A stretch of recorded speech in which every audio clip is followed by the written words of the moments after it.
So அடுத்து capital கெயினில் என்னென்ன understand பண்ணிக்க போகிறோம் அப்படின்னா, what are the conditions to be satisfied. இது படிங்க ஒவ்வொரு கொஸ்டினா டு அண்டர்ஸ்டாண்ட் படிங்க. எல்லா இன்கமும் வந்துடாது கேபிட்டல் கெயினுக்குள்ள. So what are the preliminary condition. Next okay, எல்லா அசெட்டும் வந்துருமா? எதை கேபிட்டல் அசெட் அப்படின்னு சொல்லுவோம்? Fixed asset. யூஸ்வலாக அதான் வரும். அப்போ இந்த ஃபர்னிச்சர்லாம் வருமானு கேட்டிங்கன்னா அந்த ஆன்சர் இஸ் நோ. அதுக்கு டெஃபினிஷன் வேறு. கேபிட்டல் அசெட்க்கு டெஃபினிஷன் இங்கே வேறு மாதிரி. அடுத்து இப்போ ஒரு அசெட்டை நான் வந்து சேல் பண்ணுறேன். இங்கே வேர்டு வந்து வேறு மாதிரி யூஸ் பண்ணியிருப்பாங்க. ட்ரான்ஸ்ஃபர்னு சொல்லியிருப்பாங்க. ஓகேங்களா? It is a wider term.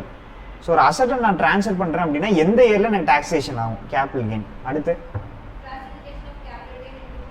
Capital gain 2 விதமாக கிளாஸிஃபை பண்ணுவீங்க. Short term, long term. ரெண்டுக்கும் உங்களுக்கு வந்து டேர்ம்ஸ் வேறு, நம்பர் ஆஃப் ஹோல்டிங் பீரியட் வேறு, ரேட் ஆஃப் டேக்ஸ் வேறு.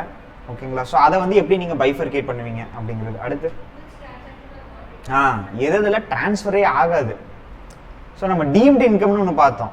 அதே மாதிரி எதெல்லாம் வந்து டிரான்ஸ்ஃபர் கேட்டகரிக்குள்ளே வராது அப்படிங்கிறதுக்கு சொல்லியிருப்பாங்க. அடுத்து இதில் தான் வந்து மாற்றம் வரப்போகுது. நீங்கள் இந்த அட்டெம்ப்ட் வந்து விட்டீங்க அப்படின்னா இதில் சேஞ்ச் ஆகுது பட்ஜெட் 2024.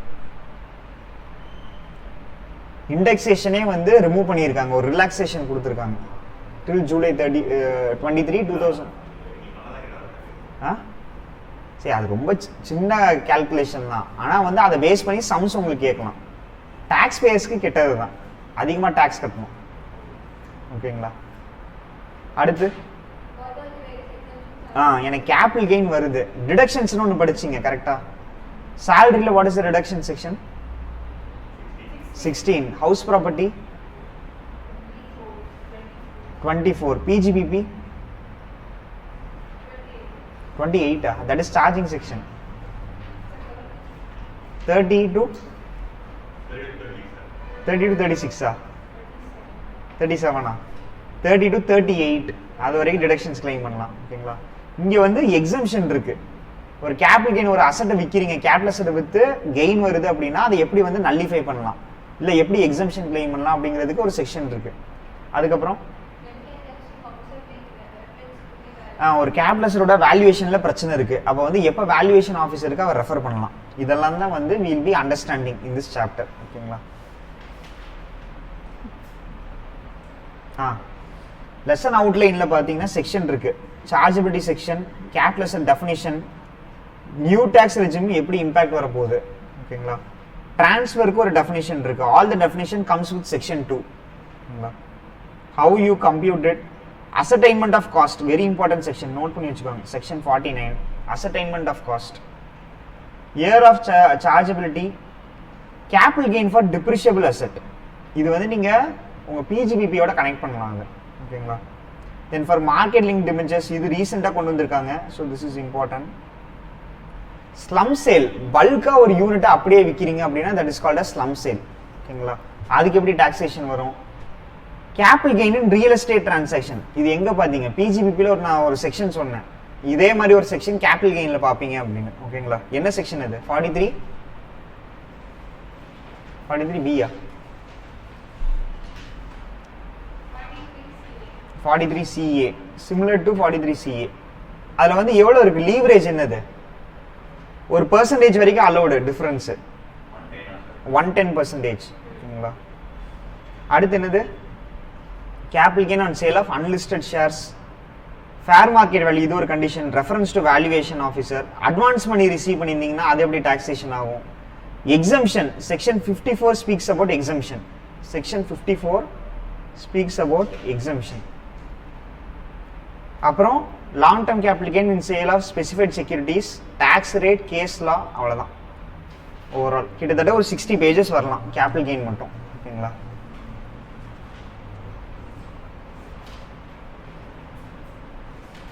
ஸோ இதை நோட் பண்ணி வச்சுக்கோங்க. Section 45 is the charging section. Section 45 is the charging section. டோட்டலாக எதுலேருந்து எது வரைக்கும் கேபிட்டல் கெயின் வரும் அப்படின்னா ஃப்ரம் 45 till 55. 45லேருந்து 55 வரைக்கும் கிட்டத்தட்ட ஒரு 11 செக்ஷன்ஸ் வந்து வருது. பிஜிபிபி எங்கேருந்து எங்க? 25 25 வரைக்கும் இருக்கா? 28 சார்ஜிங் செக்ஷனே 28 தான். 25ல ஹவுஸ் ப்ராப்பர்ட்டியில் வரும். 28லேருந்து 44 வரைக்கும் பிஜிபிபி. ஹவுஸ் ப்ராப்பர்ட்டி எதுலேருந்து எது வரைக்கும்?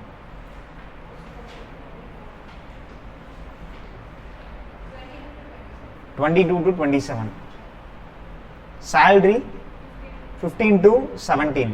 ஓகேங்களா? ஓகே, ஃபர்ஸ்ட் இன்ட்ரோடக்ஷன் படிங்க.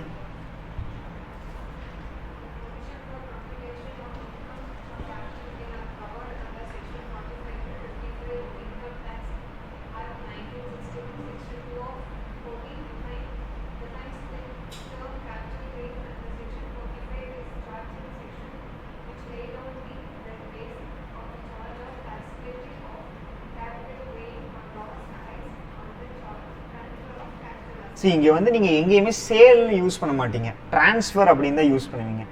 அந்த வேர்டை நோட் பண்ணி வச்சுக்கோங்க. அதுக்கு செப்பரேட்டாக ஒரு செக்ஷனே இருக்குது டெஃபினேஷனுக்கு. ஓகேங்களா? So transfer includes what and all அப்படிங்கிறதுக்கு செப்பரேட்டாக அதை எக்ஸ்பிளைன் பண்ணுவாங்க.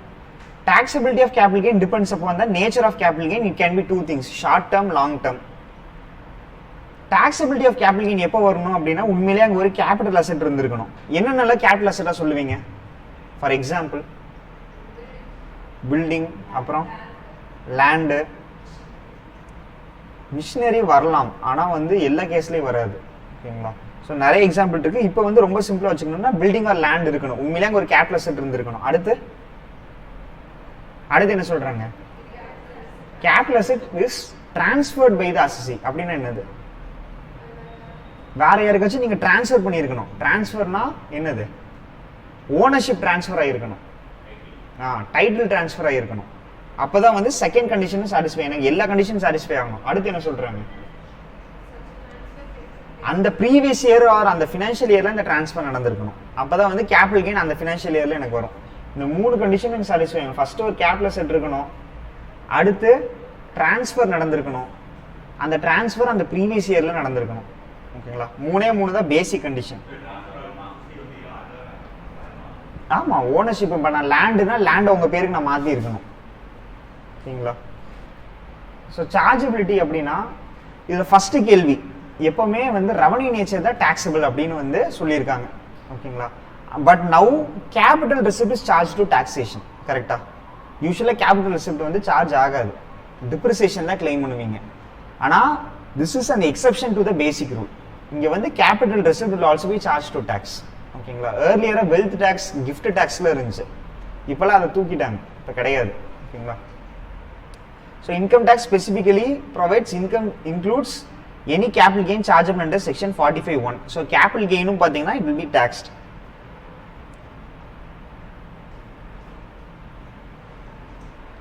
திருப்பி இங்கே வந்து அதே தான் சொல்கிறாங்க. எக்ஸப்ஷன், இதுக்கு வந்து இந்த கேபிட்டல் கெயினுக்கு ஒரு சில எக்ஸப்ஷன் இருக்குது, அது படிங்க.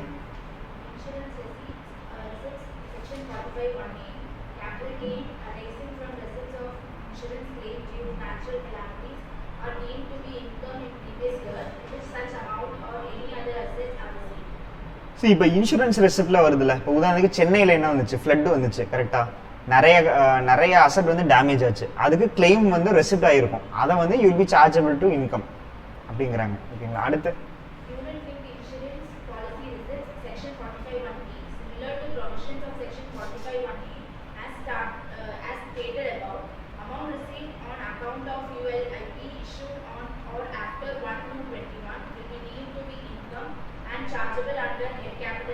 யூலிப்னா என்னது? யூலிப் கேள்விப்பட்டிருக்கீங்களா? யூனிட் லிங்க்டு இன்சூரன்ஸ் பிளான் அப்படின்னு சொல்லுவாங்க. அதுலேருந்து வரக்கூடிய ரெசிப்டே நான் கேபிட்டல் கெயின் கீழே தான் சார்ஜ் பண்ணுவேன். அதாவது என்னன்னா, நீங்கள் இன்சூரன்ஸ் ப்ரீமியம் மாதிரி தான் பே பண்ணுவீங்க, ஆனால் என்னன்னா அந்த ப்ரீமியம்லேயே வந்து ஷேர்ஸில் இன்வெஸ்ட் பண்ணுறதுக்கு ஒரு அமௌண்ட்டை வாங்குவாங்க உங்ககிட்ட இருந்து. ஸோ 2 பெனிஃபிட் வரும். ஒன்று மெச்சூரிட்டி பெனிஃபிட் வரும், இன்னொன்று இந்த செக்யூரிட்டிஸ் சேல் பண்ணும்போது அதுலேருந்து வரக்கூடிய ப்ராஃபிட்டையும் சேர்த்து கொடுப்பாங்க உங்களுக்கு. ஸோ அதை நீங்கள் சேல் பண்ணும்போது வரக்கூடிய ப்ரொசீட்ஸ் வந்து it will B charge under the head capital gain. அடுத்து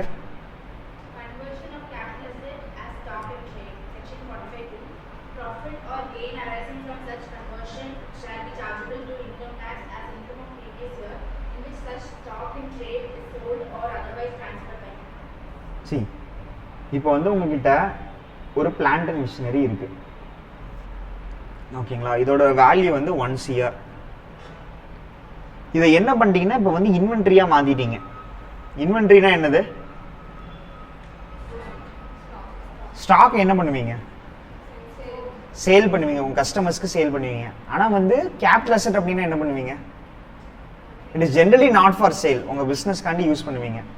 இப்போ நான் இதை ஸ்டாக்கா மாத்திட்டேன் அப்படின்னா what will be the impact? Imagine the price here is 1 CR.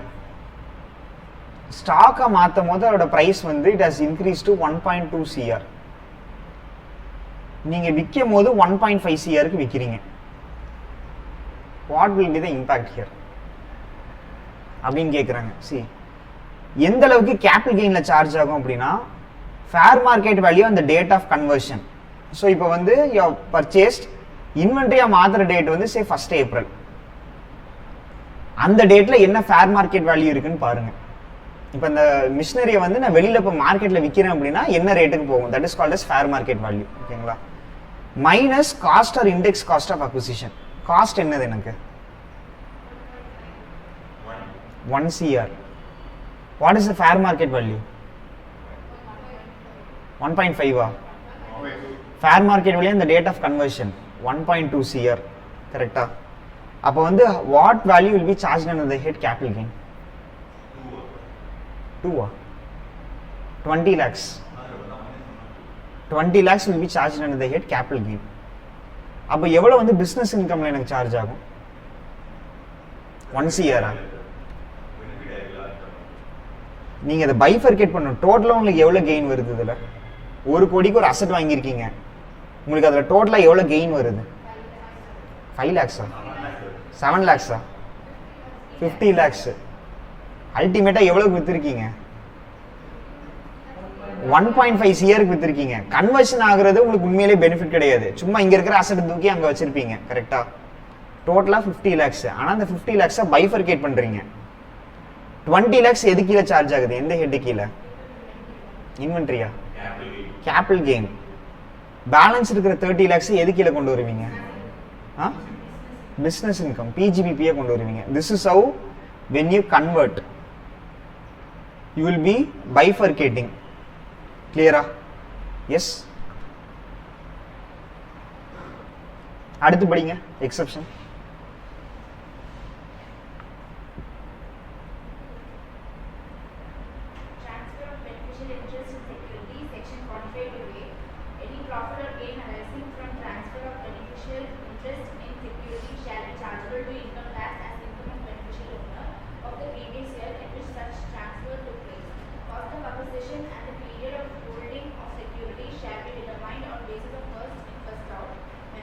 Okay. C இப்போ பார்த்தீங்கன்னா இன்ஃபோசிஸில் நீங்கள் தான் சிஇஓவாக இருக்கீங்க. ஓகேங்களா. உங்ககிட்ட வந்து ஒரு 1 லட்சம் ஷேர்ஸ் இருக்கு. 1 லட்சம் ஷேர்ஸ் இருக்கு. உதாரணத்துக்கு இன்ஃபோசிஸோட ஒரு ஷேரோட ப்ரைஸ் வந்து 1000 rupeesனு வச்சுக்கோம், இல்லை 100 rupeesனு வச்சுக்கோம். What will be the value of that securities? 1 CR. கரெக்டா? 1 lakh into 100, 1 CR. இப்போ என்ன பண்ணுறாரு அப்படின்னா அந்த சிஇஓக்கு ஆமாம் வரலையா? ஆமாம் 1 lakh எழுதி வச்சிருக்கேன் பாருங்க. ஓகேங்களா. இப்போ அவருக்கு என்னன்னா அவருக்கு வந்து ஒரு பேர குழந்தை பிறந்திருக்கு, அவங்க பையனுக்கு ஒரு சன் பிறந்திருக்காங்க. இவர் என்ன பண்றாருன்னா அந்த 1 lakh ஷேர்ஸை வந்து அவங்களோட பேரனுக்கு எழுதி வச்சிடுறாரு, கிஃப்டா கொடுத்துடுறாரு. பிறக்கும் போதே அந்த குழந்தை கோடீஸ்வரன். இப்போ ஓகேங்களா. whether this will be charged under capital gain, the question.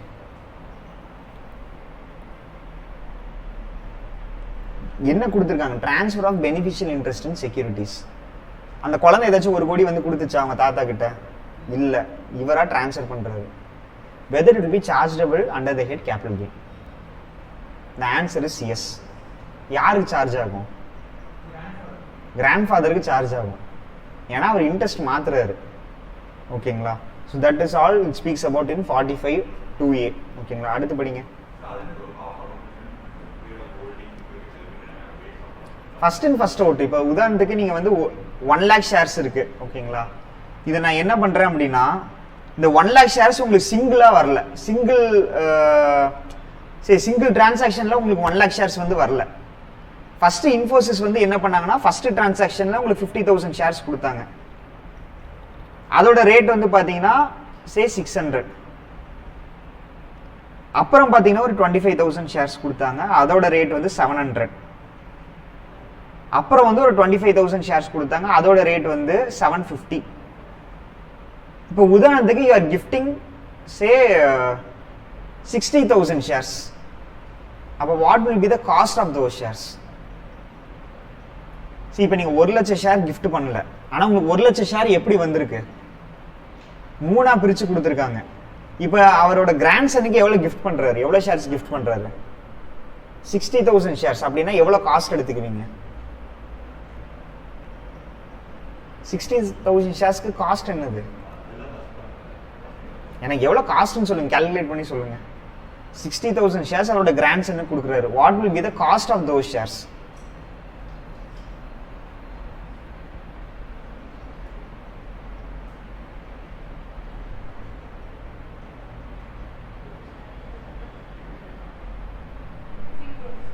Three crores. எப்படி கால்குலேட் பண்ணீங்க?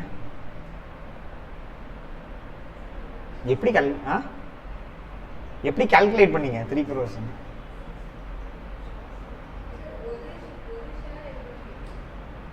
மொத்தமா நான் ட்ரான்ஸ்ஃபர் பண்ண ஷேர்ஸோட காஸ்ட் என்னன்னு கேட்குறேன். என்னோட இது ரொம்ப சிம்பிள். உங்ககிட்ட எவ்வளோ ஷேர்ஸ் இருக்கு? உங்ககிட்ட எவ்வளோ ஷேர்ஸ் இப்போ இருக்கு? 1 lakh ஷேர்ஸ். நீங்க எவ்வளோ ஷேர்ஸ் கிஃப்ட் பண்றீங்க? 60,000 ஷேர்ஸ். 60,000 1 lakhல 60,000 ஷேர்ஸ். அப்போ எவ்வளோ உங்களுக்கு காஸ்ட்னு கேட்குறேன். 1 lakh. சரி, இதில் நீங்கள் காஸ்டிங்லேயே படிச்சிருப்பீங்க. நான் பேரை தான் மாத்துறேன். அங்கே ஸ்டாக்காக இருக்கும், இங்கே வந்து ஷேர்ஸாக இருக்கு. What is the cost of 60,000 shares? அதுதான் கீழே எழுதி வச்சிருக்கேன். ஒரு ஷேரோட பிரைஸ் 600, இன்னொரு ஷேரோட பிரைஸ் 700 அப்படின்னு. ஆவரேஜ் ஆனால் எனக்கு தெரியாது. Imagine you are following FIFO. நீங்க இங்க FIFO மெத்தட் தான் ஃபாலோ பண்ணணும் அப்படிங்கிறாங்க காஸ்ட் அரைவ் பண்றதுக்கு. அப்போ what will be the cost of that 60,000 shares?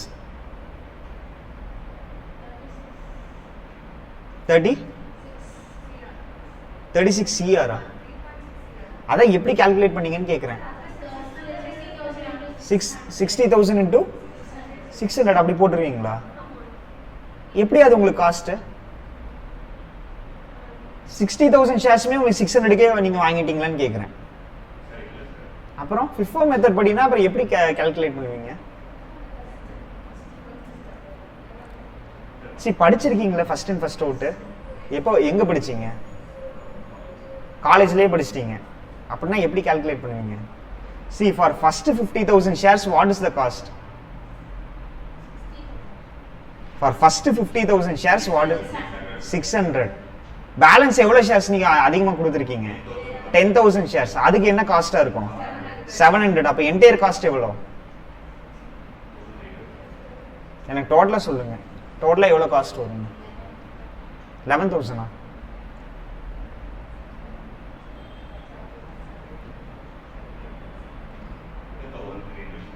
1,300. 650. நீங்க அப்படி பண்ணீங்கன்னா தப்பா ஆன்சர் வரும். எனக்கு ஓவராலா எவ்வளவு காஸ்ட் இருக்குன்னு சொல்லுங்க.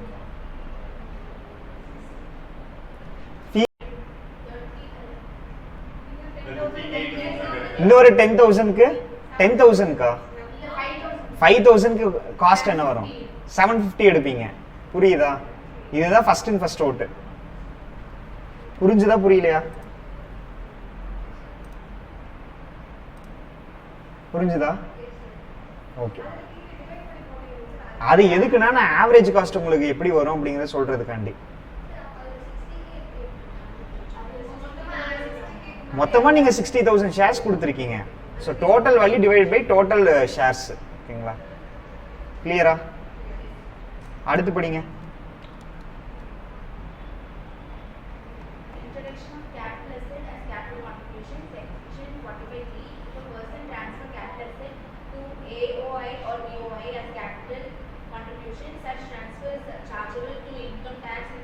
See, இது வந்து ஒரு சூப்பர் செக்ஷன் 45.3. இது வந்து ரீசெண்டாக நீங்கள் வந்து பார்ட்னர்ஷிப்லாம் வந்து அசட்டை கொண்டு போய் வைக்கிறீங்க அப்படின்னா அப்பவும் கேபிட்டல் கெயின் வரும். ஓகேங்களா? அடுத்து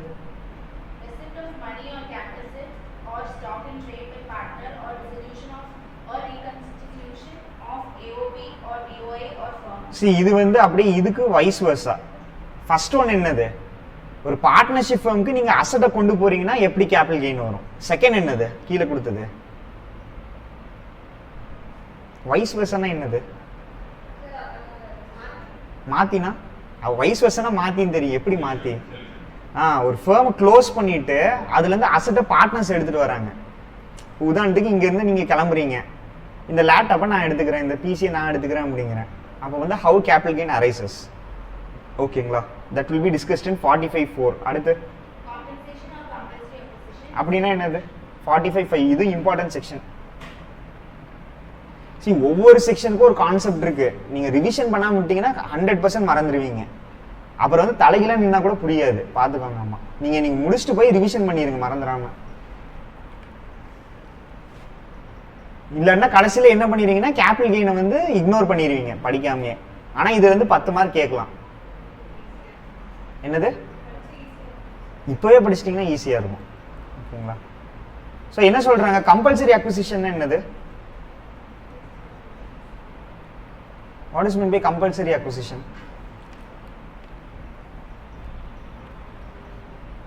See, இப்போ வந்து அவினாஷி ரோட்ல என்ன பண்ணிட்டு இருக்காங்க? They are constructing a flyover. ஓகேங்களா? இப்போ வந்து பக்கத்துல இங்க வந்து சேம்பர் ஆஃப் காமர்ஸ்னு ஒன்று இருக்கு. கேள்விப்பட்டிருப்பீங்க. சேம்பர் ஆஃப் காமர்ஸ் கேள்விப்பட்டதே இல்லையா? சேம்பர் ஆஃப் காமர்ஸ்னு ஒன்று இருக்கு. சரிங்களா? காமர்ஸ் அசோசியேஷன் அங்க. ஓகேங்களா? அங்க வந்து நிறைய மீட்டிங்ஸ்ல நடக்கும், செமினார்ஸ்ல கண்டக்ட் பண்ணுவாங்க, பட்ஜெட் செமினார்ல நடக்கும் அங்க.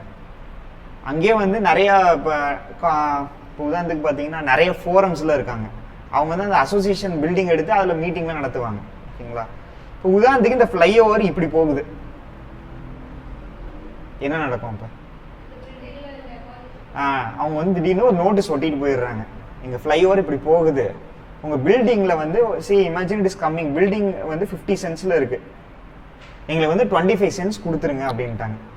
நீங்க கொடுப்பீங்களா? கொடுக்க மாட்டீங்களா? கொடுத்துதான் ஆகணும். ஒண்ணுமே சொல்ல முடியாது. All the asset belongs to government. எனக்கு இந்த அசெட் வேணும்ட்டாங்க அப்படின்னா கண்டிப்பா எடுத்துருவாங்க. ஸோ என்ன பண்றாங்க? பாதி பில்டிங்கை இடிச்சிடுறாங்க. ஃப்ரீயா கொடுத்துருவீங்களா நீங்க? அப்ப வந்து அவங்க ஒரு காம்பன்சேஷன் கொடுப்பாங்க. அது எப்படி டாக்ஸேஷன் ஆகுது அப்படிங்கிறது 45.5. ஓகேங்களா? Compensation on compulsory acquisition. ஓகேங்களா? ஆமா, இப்ப ஹைவேஸ்ல எல்லாம் அக்வயர் பண்றாங்கல்ல, ஒரு வழியும் இல்லை. ஓகேங்களா? அடுத்து வந்து எக்ஸம்ஷன். ஓகேங்களா? see இதுல வந்து கேபிட்டல் அசெட்டோட டெஃபினிஷன் பாருங்க. they are depicted in a single flow chart. definition under section 214. ஓகேங்களா? types of capital asset can be short term or long term. reasons for short term and long term. charging section is section 45. ஓகேங்களா? charging section is section 45. capital asset transfer ஆகுதுன்னா transfer வந்து எந்த செக்ஷன்ல define பண்ணிருக்காங்கன்னா 247 section 2 subsection 47. ஓகேங்களா? அதுக்கான applicability என்ன அப்படிங்கறத explain பண்றாங்க. டிரான்ஸ்ஃபர் அந்த ப்ரீவியஸ் இயர்ல டேக் பிளேஸ் ஆயிருக்கணும். ஓகேங்களா? அப்ப வந்து எப்ப அந்த டிரான்ஸ்ஃபர் எஃபெக்டிவா கம்ப்ளீட் ஆயிருக்கு அப்படிங்கிறது next question. that will be getting explained. Profit R gain arise ஆகுது அப்படின்னா அதுக்கு வந்து எப்படி நீங்க கெயின் கால்குலேட் பண்ணுவீங்க அப்படிங்கிறது the computation has been dealt under section 48. சரி, கெயின் வந்துருச்சு, அதுக்கு என்னால எக்ஸம்ஷன் கிளைம் பண்ண முடியுமானா you have exemption for short term. உங்களுக்கு பாத்தீங்கன்னா 4 செக்ஷன் இருக்கு. ஃபார் லாங் டேர்ம் எத்தனை செக்ஷன் இருக்கு? 4 + 5 டோட்டலா 9 செக்ஷன்ஸ். ஓவராலா 9 செக்ஷன்ஸ் வரும். ஏன்னா இதுல பாத்தீங்கன்னா 54 see இந்த 54B இருக்கு இல்லையா, இது வந்து both for long term and short term. 54D long term and short term, 54G long term and short term, 54GA long term and short term. So effectively எனக்கு எவ்வளவு செக்ஷன் இருக்கு? 4 9 செக்ஷன்ஸ் இருக்கு. ஓகேங்களா? effectively 9 sections you will be studying under exemption. ஓகேங்களா? இதுல ஒரு சில section it is applicable both for short term and long term. This is the overall summary of this lesson 7. ஓகேங்களா? நெக்ஸ்ட் படிங்க. கேபிட்டல் அசெட்கான டெஃபினிஷன் படிங்க. Section 2 subsection 14. நெக்ஸ்ட் பர்சன் யாரு?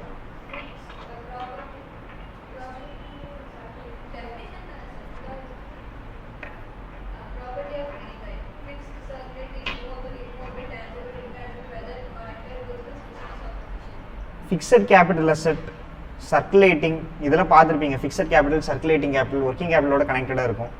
Movable, immovable, it can be treated as a capital asset. Tangible, intangible, yes, you can categorize. It should be connected with the business or profession அப்படிங்கிறாங்க. அடுத்து securities by foreign institutional investor, கேள்விப்பட்டிருக்கீங்களா? FII. ஃபாரின்ல வந்து நிறைய இப்போ ஃபாரின்ல இருக்கிறவங்க கிட்ட ஃபண்ட் இருக்கும், but they will be willing to invest in Indian market, Indian securities market. So அதில் இன்வெஸ்ட்மெண்ட் பண்ணுறாங்க அப்படின்னா அந்த இன்வெஸ்ட்மெண்ட் பண்ணக்கூடிய அந்த செக்யூரிட்டிஸும் it will be treated as a capital asset. ஓகேங்களா? அடுத்து any ULIP, unit linked insurance policy, to its exemption under section 1010D does not apply. படிச்சிருப்போம் 1010D. ஓகேங்களா? where payment or aggregate of payment of premium is more than 2,50,000, it will be treated as a capital asset. வேற என்னென்ன இருக்கு? capital asset also includes any rights of management or control. சரி, ஒரு விஷயத்தை வந்து இன்னொருத்தவங்க செய்யக்கூடாது, ஐம் ஹோல்டிங் அ ரைட் அப்படின்னா it is treated as a capital asset. காப்பிரைட்டாக இருக்கலாம், பேட்டண்டாக இருக்கலாம். அடுத்து என்னது? ஜுவல்லரி. ஜுவல்லரினா என்னது? ஜுவல்லரினா நகை. ஓகேங்களா? ஜுவல்லரி ஷாப்க்கு அது பிஸ்னஸ். நீங்கள் ஜுவல்லரியாக வீட்டில் வச்சுருக்கீங்க அப்படின்னா it is a capital asset. சரி, இப்போ அந்த ஜுவல்லரியை நீங்கள் விற்கிறீங்க, கேபிட்டல் கெயின் வருமா? வருமா? இப்போ உங்ககிட்ட வந்து say you are having 10 pound, 10 sovereign இருக்கு, அதை நீங்கள் விற்கிறீங்க, அதுக்கு கேபிட்டல் கெயின் வருமா? இன்கம் டேக்ஸ் கீழே வரும். ஆனால் யாருமே அது பெருசாக தெரிஞ்சுக்கிறது இல்லை. கேஷில் வந்து ஜுவல்லரி வித்துட்டு பண்ணிட்டு இருப்பாங்க, ஆனால் அது கேபிட்டல் கெயின் வரும். அடுத்து என்ன சொல்றாங்க? டிராயிங்ஸ், பெயிண்டிங்ஸ் அப்படின்னா ஆர்டிஸ்டிக் ஒர்க்ஸ். இப்போ உதாரணத்துக்கு ஏதோ ஒரு படம் இருந்துச்சுல்ல, மோனாலிசா பெயிண்டிங், கரெக்டா? இப்போ நிறைய பெயிண்டிங்ஸ்லாம் வந்து சேல் ஆகும். இப்போ உதாரணத்துக்கு ஏதோ ஒரு I think Karthi's film, Karthi and Prakash Raj, இது அவங்க வந்து ஸ்பீக் என்னது அதில் அந்த பெயிண்டிங் என்னன்னு அவங்களுக்கே புரியாது, ஆனால் வந்து பார்த்தீங்கன்னா 25 lakhs கொடுத்து வாங்கியிருப்பாங்க. நிறைய ஆர்ட் ஒர்க்ஸ் அப்படி சேல் ஆகும். ஓகேங்களா? ஸோ அந்த மாதிரி வாங்குறீங்க அப்படின்னா நாளைக்கு அந்த painting that is treated as a capital asset. Due to price, longevity, அதனால பெயிண்டிங் அப்படியே தான் இருக்க போகுது, உங்களுக்கு ஃபேட் ஆகும். ஆனால் வந்து அது கேபிட்டல் அசெட் அது, ஏன்னா அதுக்கு வேல்யூ ஹையாக இருக்கு. அது ஆமாம். ஸோ அதனால வந்து they are treated as a capital asset. நாளைக்கு அந்த பெயிண்டிங்கை நீங்கள் விற்கிறீங்க அப்படின்னா வரக்கூடிய கெயின் வந்து கேபிட்டல் கெயின். ஓகேங்களா? அடுத்து என்னது? ஸ்கல்ப்சர்ஸ். ஸோ வேற என்னது? இந்த நிறைய இந்த ஐம்பொன் சிலைகள்லாம் கண்டுபிடிக்கிறாங்களே, all those things are coming under sculptures, work of art. அடுத்து கீழே ஆர்கியாலஜிக்கல் கலெக்ஷன். ஆக்சுவலாக அதுதான் இங்கே வரும், ஆர்கியாலஜிக்கல் கலெக்ஷன்ஸ். எதெல்லாம் வந்து கேபிட்டல் அசெட்டா ட்ரீட் ஆகாது படிங்க. இன்வென்ட்ரி எல்லாமே வராது. அதுக்கப்புறம் personal effect like wearing apparel and furniture, அதெல்லாம் வந்து கேபிட்டல் அசெட்ல வரக்கூடாது. இன்னொன்று கேட்குறேன், கார் வந்து வாங்குறீங்க, whether it is a capital asset? Business இல்லாட்டினா பர்சனலுக்காண்டி யூஸ் பண்றீங்க காரை, whether it is a capital asset? The answer is no. It is not a capital asset.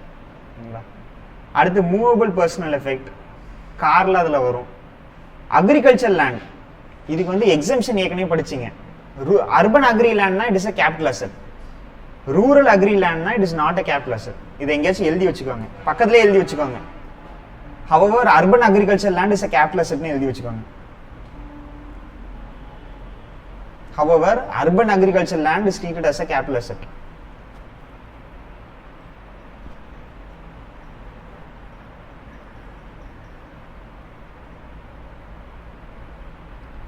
அடுத்து பாத்தீங்கன்னா gold deposit bonds like gold deposit scheme, அதில் investment பண்றது it is not a capital asset. Special bearer பாண்ட்ஸும் வராது. ஓகேங்களா? அடுத்து நீங்க இப்போ ரூரல் ஏரியா அப்படின்னா என்னது? இது நீங்க முன்னாடியே எங்க படிச்சீங்க? 3rd சாப்டர்ல படிச்சிருப்பீங்க. அதை அப்படியே இங்க கொண்டு வந்திருக்காங்க. So more than 10,000 up to not more than 1 lakh அப்படின்னா வித்தின் 2 kilometer ரேடியஸ் ஃப்ரம் எம்ஆர்சிபின்னா என்னது? முனிசிபாலிட்டி ஆர் கண்டோன்மெண்ட் போர்டு அதுல இருந்து 2 கிலோமீட்டருக்குள்ள அந்த பாப்புலேஷன் அந்த ரேஞ்சுக்குள்ள இருக்கணும், அப்பதான் ரூரல். ஓகேங்களா? அதுக்கு மேல போச்சுன்னா அர்பன். அப்புறம் டைப்ஸ் ஆஃப் கேபிட்டல் அசெட், இது ரொம்ப இம்பார்ட்டன்ட், நோட் பண்ணி வச்சுக்கோங்க. எப்போ வந்து ஒரு அசெட்டை வந்து லாங் டேர்ம், எப்போ ஒரு அசெட்டை ஷார்ட் டேர்ம் அப்படின்னு கேட்டகரைஸ் பண்ணுவீங்க அப்படின்னு ரீட் பண்ணுங்க.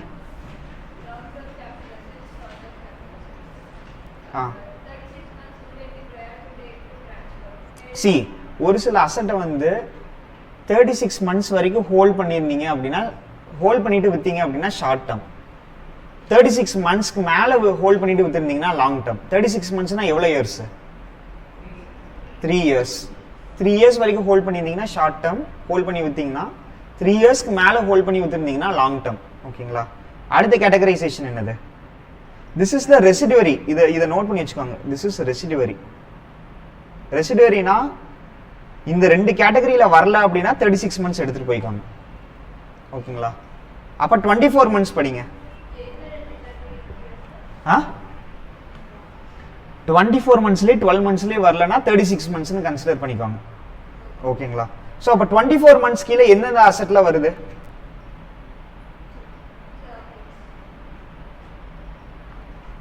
ஆ